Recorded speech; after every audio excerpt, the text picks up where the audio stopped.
ಕೊನೆಗೂ KMF apex bank ಚುನಾವಣೆಗೆ ತಯಾರಿಯನ್ನ ನಡೆಸಲಾಗ್ತಾ ಇದೆ.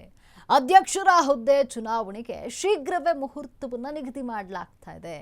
ಮೊದಲು ಅಪೆಕ್ಸ್ ಬ್ಯಾಂಕ್ ಚುನಾವಣೆಯ ಬಳಿಕ ಕೆಎಂಎಫ್ ಚುನಾವಣೆಯನ್ನ ಮಾಡಲಾಗುತ್ತೆ. ಕೊನೆಗೂ ಕೂಡ ಕೆಎಂಎಫ್ ಹಾಗೂ ಅಪೆಕ್ಸ್ ಬ್ಯಾಂಕ್ ಚುನಾವಣೆಗೆ ತಯಾರಿ ನಡೀತಾ ಇದೆ. ಅಧ್ಯಕ್ಷರ ಹುದ್ದೆ ಚುನಾವಣೆಗೆ ಶೀಘ್ರವೇ ಮುಹೂರ್ತವನ್ನು ಕೂಡ ನಿಗದಿ ಮಾಡಲಾಗುವಂಥದ್ದು. ಮೊದಲು ಅಪೆಕ್ಸ್ ಬ್ಯಾಂಕ್ ಚುನಾವಣೆ, ಬಳಿಕ ಕೆಎಂಎಫ್ ಚುನಾವಣೆಯನ್ನ ಮಾಡಲಾಗುತ್ತೆ. ಕಡತ ಮಂಡನೆಯನ್ನ ಮಾಡುವಂತೆ ಡಿಕೆ ಶಿವಕುಮಾರ್ ಸೂಚನೆಯನ್ನ ಕೂಡ ನೀಡಿದ್ದಾರೆ. ಇಲ್ಲಿ ಈಗಾಗಲೇ ಅಪೆಕ್ಸ್ ಬ್ಯಾಂಕ್ ಅಧಿಕಾರಿಗಳು ಸಭೆಯನ್ನ ನಡೆಸಿದ್ದು ಚುನಾವಣೆಗೆ ಸಿದ್ಧತೆ ಮಾಡಿಕೊಳ್ತಿದ್ದಾರೆ. ಅಪೆಕ್ಸ್ ಬ್ಯಾಂಕ್ ರೀತಿ ಕೆಎಂಎಫ್ ಚುನಾವಣೆಗೂ ಕೂಡ ತಯಾರಿ ನಡೀತಾ ಇದೆ. ಸಿದ್ದರಾಮಯ್ಯ ಸಿಎಂ ಆಗಿದ್ದಾಗಲೇ ನಡೆಯಬೇಕಿತ್ತು ಈ ಚುನಾವಣೆಗಳು, ಆದರೆ ವಿಳಂಬ ಆಯಿತು. ರಾಜಕೀಯ ಒತ್ತಡದಿಂದ ಎಲೆಕ್ಷನ್ ಮುಂದೂಡಿಕೆಯಾಗಿತ್ತು.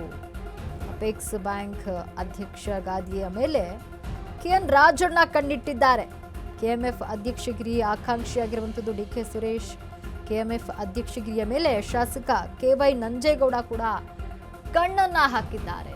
ಯಾರಿಗೆ ಸಿಗುತ್ತೆ ಕೆಎಂಎಫ್ ಅಧ್ಯಕ್ಷ ಸ್ಥಾನ ಅನ್ನುವಂತಹ ಪ್ರಶ್ನೆಯಲ್ಲಿ ಕೊನೆಗೂ ಕೂಡ ಕೆಎಂಎಫ್ ಹಾಗೂ ಅಪೆಕ್ಸ್ ಬ್ಯಾಂಕ್ನ ಚುನಾವಣೆಗೆ ತಯಾರಿ ನಡೀತಾ ಇದೆ.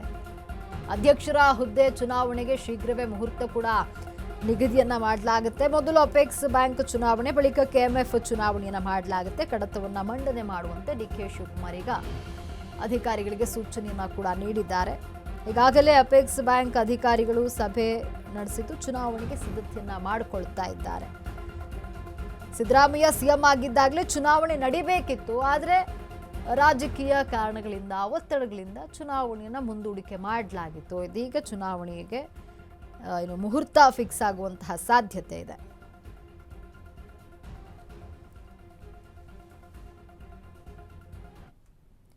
ಇವಾಗ ಹೆಚ್ಚಿನ ಮಾಹಿತಿಯನ್ನು ನೀಡಲು ನಮ್ಮ ಪ್ರತಿನಿಧಿ ಪವನ್ ಡೆಸ್ಕ್ನ ನೇರ ಸಂಪರ್ಕದಲ್ಲಿದ್ದಾರೆ. ಪವನ್, ಕೊನೆಗೂ ಕೂಡ ಕೆಎಂಎಫ್ ಹಾಗೂ ಅಪೆಕ್ಸ್ ಬ್ಯಾಂಕ್ ಚುನಾವಣೆಗೆ ತಯಾರಿ ನಡೀತಾ ಇದೆ. ಮುಹೂರ್ತ ಫಿಕ್ಸ್ ಆಗುವಂತಹ ಸಾಧ್ಯತೆ ಕೂಡ ಇದೆ. ಈಗಾಗಲೇ ಡಿಕೆ ಶಿವಕುಮಾರ್ ಈ ಬಗ್ಗೆ ಪ್ರಸ್ತಾಪವನ್ನು ಕೂಡ ಮಾಡಿರುವಂಥದ್ದು. ಈ ಬಗ್ಗೆ ಹೆಚ್ಚಿನ ಮಾಹಿತಿ ಏನಿದೆ? ಲಕ್ಷ್ಮಿ, ಕಳೆದ 7 ತಿಂಗಳ ಹಿಂದೆಲೇ ಅಂದರೆ 2025 ಡಿಸೆಂಬರಲ್ಲೇ ಕೆಎಂಎಫ್ ಚುನಾವಣೆ ಮತ್ತು ಅಪೆಕ್ಸ್ ಬ್ಯಾಂಕ್ನ ಅಧ್ಯಕ್ಷ ಚುನಾವಣೆ ನಡೀಬೇಕಾಗಿತ್ತು. ಆದರೆ ಈ ಎರಡು ಸಿದ್ದರಾಮಯ್ಯ ಮತ್ತು ಡಿ ಕೆ ಶಿವಕುಮಾರ್ ಬಣದ ನಾಯಕರ ಮಧ್ಯೆ ಒಂದು ತಿಕ್ಕಾಟಕ್ಕೋಸ್ಕರ ಈ ಚುನಾವಣೆ 7 ತಿಂಗಳು ತಡ ಆಗಿದೆ.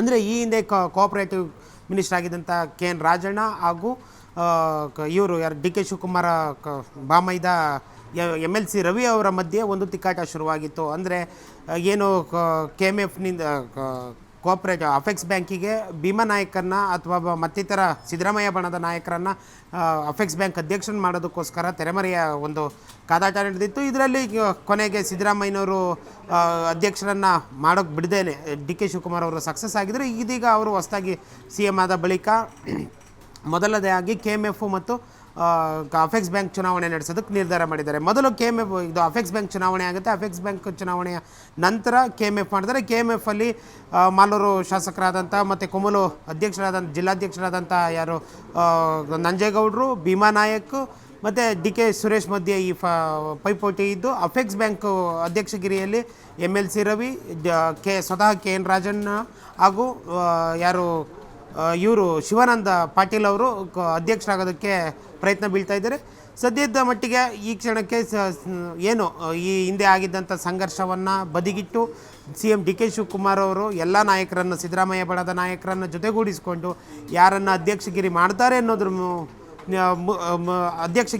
ಅನ್ನೋದ್ರ ಮೇಲೆ ಮುಂದಿನ ಕೋಆಪರೇಟಿವ್ ಸಚಿವರು ಯಾರು ಅನ್ನೋದು ಸಹ ನಿರ್ಧಾರ ಆಗುತ್ತೆ. ಯಾಕೆಂದರೆ ಇಲ್ಲೇನಾದರೂ ಅಪೆಕ್ಸ್ ಬ್ಯಾಂಕ್ ಅಧ್ಯಕ್ಷರಾಗಿ MLC ರವಿ ಆದರು ಅಂದರೆ ಸಿದ್ದರಾಮಯ್ಯ ಬಣಕ್ಕೆ ಕೋಆಪರೇಟಿವ್ ಖಾತೆ ಹೋಗೋದಂತೂ ಪಕ್ಕಾ ಆಗುತ್ತೆ.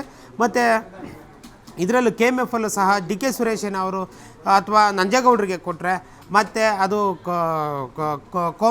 ಕೋಆಪರೇಟಿವ್ ಸೆಕ್ಟ್ರು ಮತ್ತು ಯಾವುದು ಸಣ್ಣ ಕೈಗಾರಿಕೆ ಮತ್ತು ಈ ಉಳಿದ ಖಾತೆಗಳು ಸಿದ್ದರಾಮಯ್ಯ ಬಣದ ನಾಯಕರಿಗೆ ಸಿಗುತ್ತೆ ಅನ್ನೋದು ನಿಚ್ಚಳವಾಗಿ ಫಿಕ್ಸ್ ಆಗುತ್ತೆ. ಲಕ್ಷ್ಮಿ, ಧನ್ಯವಾದ ಪವನ್ ನಿಮ್ಮೆಲ್ಲ ಮಾಹಿತಿಗಾಗಿ.